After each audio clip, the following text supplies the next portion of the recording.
20 नवंबर को एक फ़ैसला आता है कि अरावली की जो पर्वतमाला है, जो 100 मीटर से ज़मीन से 100 मीटर की ऊंचाई तक जो भी है, जो उससे ऊपर की होंगी उसी को ही मतलब वो पर्वत मानेंगे, ठीक है।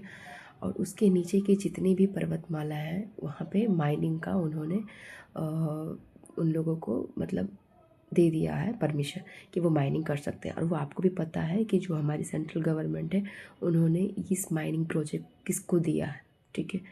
तो हमारी जो गवर्नमेंट है उन्होंने आपका जो प्रेजेंट है उसका तो तमाशा बना ही रखा है, लेकिन अब आपके आने वाले जो बच्चों का भविष्य है उसको भी ताक पे रख दिया है।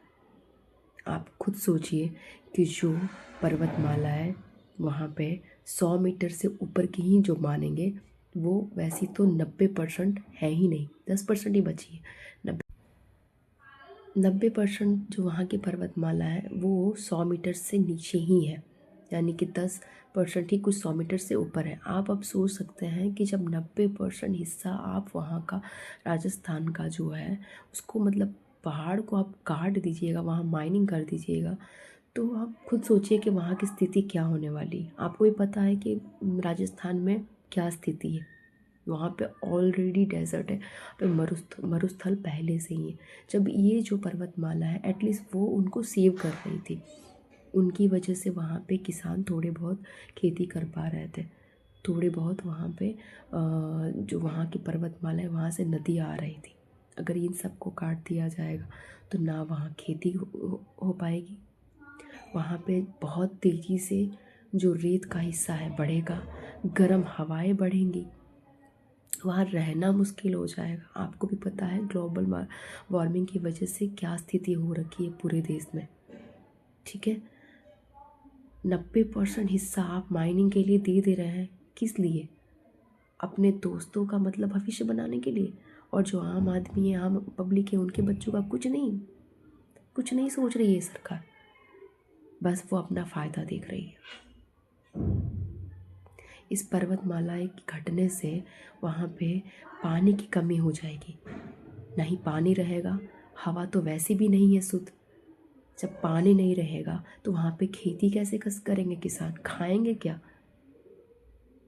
लोग भूखे मरेंगे वहाँ पे।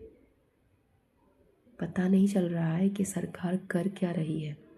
और सुप्रीम कोर्ट भी कैसे उन्होंने इस फैसले को मंजूरी दे दी। मुझे लगता है सरकार को और हमारे माननीय उच्च न्यायालय सुप्रीम कोर्ट को भी इस बारे में फिर से सोचना चाहिए। ये मेरा तर्क है।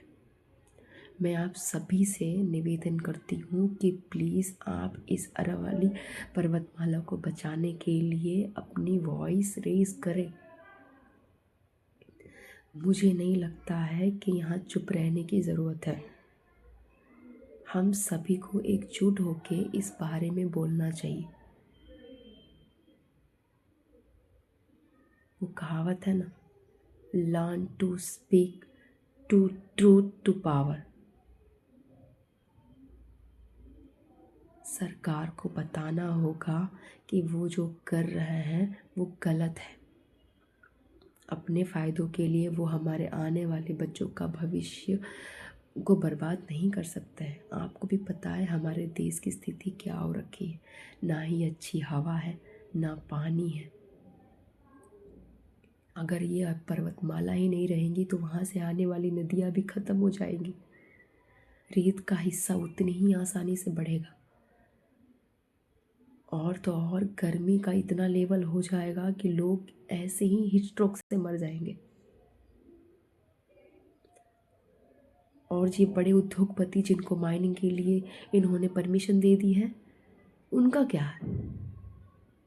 वो मज़े से रहेंगे। प्लीज़ प्लीज़ प्लीज़ इस बात के लिए अपनी वॉइस को आगे लाइए, और प्लीज़ मेरे चैनल को सब्सक्राइब करिए।